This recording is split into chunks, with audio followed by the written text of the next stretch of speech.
Peter Dutton, the opposition leader's interview with me. Peter Dutton, thanks for your time. Pleasure, Andrew. Thank you. So this week you're doing 60 Minutes. You've spoken to my colleague Peter Clennell. You're trying to soften your image? Must be an election coming up. You're all working flat out and the interview requests keep piling up. So, look, I think there's an understandable interest, intrigue in both the Prime Minister and I, and it's an opportunity for us to talk about what we believe is the direction our country should take, and it's an important decision people have to make. So it's good that people are properly informed. The Trump tariffs, let's talk about that. Anthony Albanese got an assurance that it's under consideration, this exemption.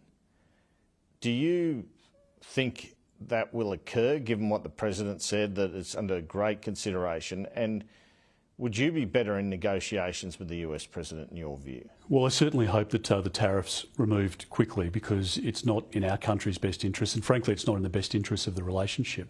We have an incredible relationship, long-standing, with the United States. We have the AUKUS arrangement that we've arrived at in the last couple of years. The trading opportunities are there for us to expand in years to come, but it does damage the relationship if the tariff stays in place. And I'm surprised that the Prime Minister didn't have a full court press knowing that this was coming.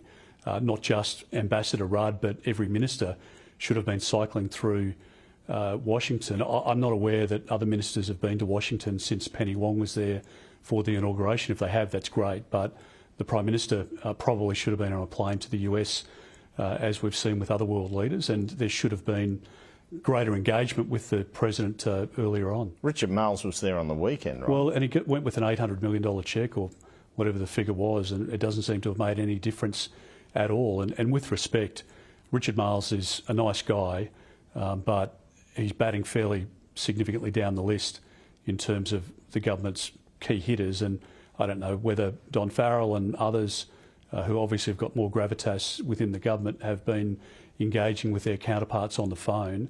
But this, to put it into perspective, I mean, it's hard enough for manufacturing in this country now with the energy costs, the cost of insurance, all of the input costs have gone up. In fact, we've had a threefold increase in the number of manufacturing businesses that have gone insolvent over the last 2.5 years.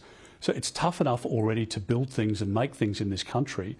The government should have been doing everything they could to stop this from coming in the first place. Richard Marles is the Deputy Prime Minister. Why are you saying he's batting down the order? Well, I just don't think, again, I'm friends with Richard and I like Richard, but I just don't think he has the gravitas that the Prime Minister would have if he had attended, or if other senior ministers, including Penny Wong and including Don Farrell, would have had they engaged with their counterparts. And as Don Farrell says his hasn't been confirmed, so he can't engage. Well, he should be engaging. He should be engaging with state. He should be talking with his key advisors that his department would know. But as you know, the way the US system works is it's not just the secretary, but there are key advisors within the Trump administration that Don Farrell should be having a very close talk with. In fact, he should have an established relationship with them by now. This is kind of a yes or no question. If you're elected, will you replace Kevin Rudd as ambassador?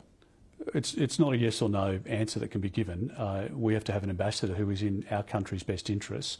Kevin obviously is an accomplished person as Prime Minister of our country, and if he's the best person for the job, then he should stay in the job. If it turns out that he's had no access to the White House and no real influence in relation to this issue or whatever the next issue might be, then you would have to reassess his position. But at the moment, we're being told that he's effective in his advocacy in the administration. I suppose time will tell. So you'd make a judgment call once you hit office, of course, once you got more information. Yes, but having said that, my instinct would be to leave him in the job. But if there are insurmountable problems that he has, or that the administration has with him, then that would make it very difficult.